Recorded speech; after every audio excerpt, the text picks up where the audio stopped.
Olá, meus caros cognitivos, como é que vocês estão? Sejam bem-vindos a mais um vídeo aqui do nosso canal, onde nós falaremos sobre tipos familiares. Que tipo de família você veio? Quais são os impactos do estilo familiar que nós pertencemos no nosso desenvolvimento, nos nossos padrões de pensamento, no jeito que a gente se relaciona com as pessoas ao longo da vida. Nós vamos ver um pouquinho sobre tudo isso aqui nesse vídeo.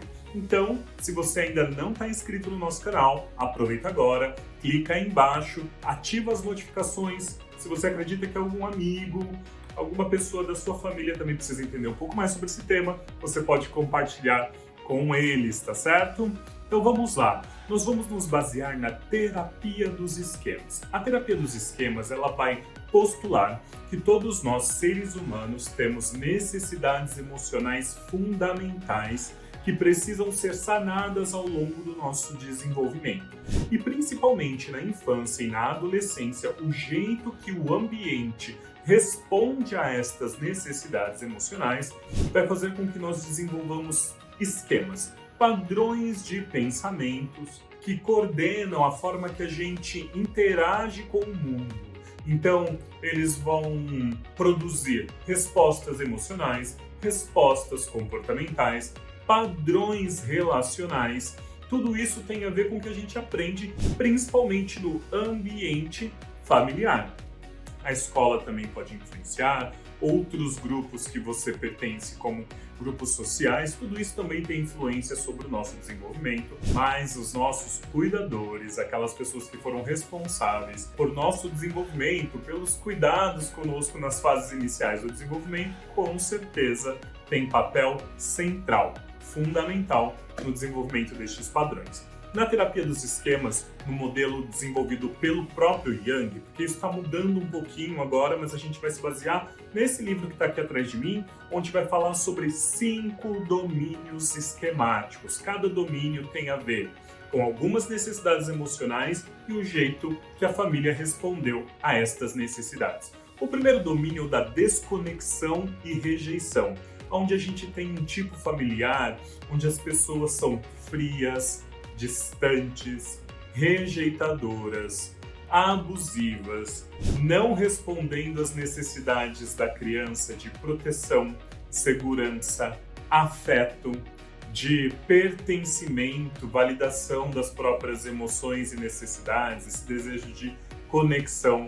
Então é possível que ao longo da vida essas pessoas desenvolvam esquemas do tipo de abandono, se sintam sempre sozinhas ou com a possibilidade de perder pessoas próximas, esquema de desconfiança e abuso, isolamento social, defectividade e vergonha, que é a sensação de ser defeituoso, de ser inferior, o esquema de privação emocional, essa sensação de estar desconectado emocionalmente das pessoas ou que ninguém se importa com as suas reais necessidades. Este é o impacto desse tipo familiar no nosso desenvolvimento. O segundo domínio diz respeito à autonomia e desempenho prejudicados. Aqui a gente fala de uma família super protetora, emaranhada. Uma família que não valoriza a individuação, o desenvolvimento saudável da individualidade e não dá apoio para que a pessoa, a criança ou o adolescente, desenvolva um funcionamento independente da família, descubra suas habilidades, descubra suas competências. E aí a gente tem esquemas do tipo do fracasso, do emaranhamento ou self-subdesenvolvido, que é a sensação de não poder viver, funcionar separado da família, sempre tem que seguir aqueles padrões ou aquelas regras determinadas por aquele núcleo familiar ou por uma figura específica e se sente traidor, se sente errado quando contradiz aquele sistema, mesmo sendo algo que estaria no seu direito. Então, um adulto, por exemplo, que ainda se sente culpado por chegar tarde em casa, às vezes na sua própria casa, nem mora mais com os pais. Mas como internalizou aquele funcionamento cheio de regras da família de origem, se sente desajustado ou traidor desse ambiente por contrariar uma regra ali familiar. Temos os esquemas de vulnerabilidade a danos e doenças, quando eu vejo muito risco nas situações, o mundo parece muito perigoso, que eu estou à mercê de uma catástrofe a qualquer momento.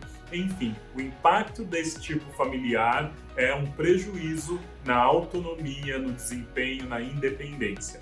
O terceiro tipo familiar está no domínio dos limites prejudicados. É uma família permissiva, é uma família que não estabeleceu regras de reciprocidade, deixava com que a criança ou adolescente decidisse o que queria fazer sempre, não exigindo disciplina. Isso faz com que a pessoa desenvolva um esquema chamado autocontrole, autodisciplina insuficientes, que é essa falta de capacidade de regular os próprios impulsos, de se disciplinar, de ser constante numa tarefa que exija esforço ou que precise que você tolere algum nível de frustração, e também o esquema de arrogo e grandiosidade. A pessoa se sente com mais direitos que os outros, acha que as regras servem para os outros, mas não servem para elas, quer ter controle, quer ter domínio sobre as outras pessoas pela ausência da reciprocidade,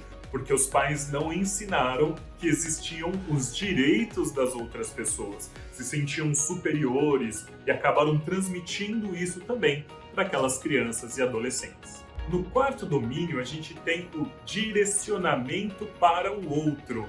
Parece o oposto do anterior. Aqui a gente tem um tipo familiar muito preocupado com as regras sociais, muito preocupado com aquilo que os outros vão pensar. Então, famílias muito disponíveis para as necessidades das outras pessoas, em detrimento das necessidades próprias. Se no domínio anterior só vale o que eu quero, eu esqueço dos outros, nesse domínio a sensação é de que o que eu preciso, o que eu necessito, está sempre abaixo das necessidades dos outros. Então, uma família muito subserviente, voltada ali para o serviço às outras pessoas. É como um esquema de autossacrifício, de subjugação, de busca de reconhecimento e aprovação. Faz sentido a gente pensar nestes esquemas diante desse tipo familiar? A gente tem agora o quinto e último domínio, que é o da supervigilância e inibição. O tipo familiar aqui é crítico, exigente e punitivo. Então é uma família que está sempre voltada para as regras, para o dever, para a moral. Diante destas condições, exige a supressão dos próprios desejos, não tem espaço para o lazer, para o prazer, para o relaxamento. É uma família onde os membros são muito sérios, onde há pouco divertimento. As regras sempre se sobressaem a qualquer possibilidade de descanso. Parece que sempre tem que estar voltado para o cumprimento de alguma tarefa. Este tipo familiar, ele favorece o surgimento dos esquemas de padrões rígidos e inflexíveis, que é o perfeccionismo, ou colocar regras para todas as coisas de como elas deveriam ser. O esquema de inibição emocional faz sentido suprimir as próprias emoções, então um desprezo das próprias emoções, não ter paciência com pessoas que expressam aquilo que sentem, então também criticam a emocionalização das outras pessoas. O esquema de negativismo e pessimismo, uma pessoa que está sempre muito em alerta, com medo de sofrer algum tipo de catástrofe financeira, muito voltado para os seus deveres, a fim de tentar evitar uma possível catástrofe de alguma ordem, seja de saúde, financeira ou qualquer outra.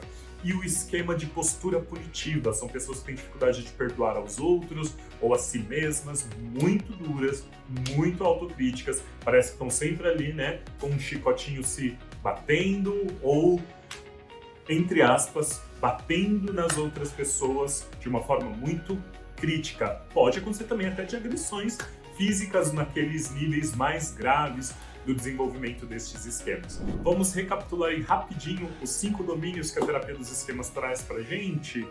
Desconexão e rejeição, que é uma família fria, rejeitadora, abusiva. Autonomia e desempenho prejudicados, que eu tenho uma família super protetora. Limites prejudicados, A família aí seria permissiva, direcionamento para o outro. A família ela é subserviente, está sempre voltado para as necessidades dos outros.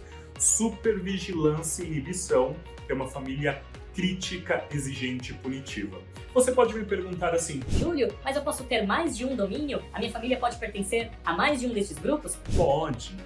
Como tudo que envolve o ser humano, pode. Porque ao longo do desenvolvimento é possível que a família, por exemplo, tenha assumido uma postura muito superprotetora no início do desenvolvimento e a criança começa a crescer e ela assume uma postura muito rígida e punitiva. Então é possível que você desenvolva aí até esquemas de diferentes domínios por conta da mudança desse tipo familiar.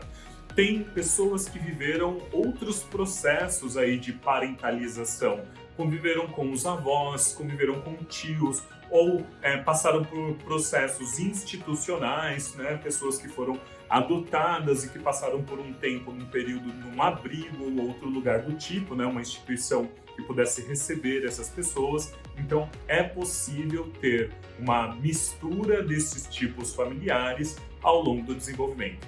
Outra pergunta comum que vocês fazem para mim: E a família funcional, Júlio? Ninguém fala sobre a família funcional. porque, gente, é um raciocínio de lógica. É a família que fez o oposto. Uma família que fez o oposto é aquela calorosa, afetuosa, compreensiva com as necessidades da criança, que favorece a autonomia, que estimula o desenvolvimento de uma individuação saudável, que estabelece regras de reciprocidade nos vínculos, que permite a expressividade das emoções, reconhece a necessidade da criança como tão valorosa quanto as necessidades das outras pessoas, que tem espaço para o lazer, para o prazer, relaxamento, que perdoa erros e que estimula o aprendizado. Só isso.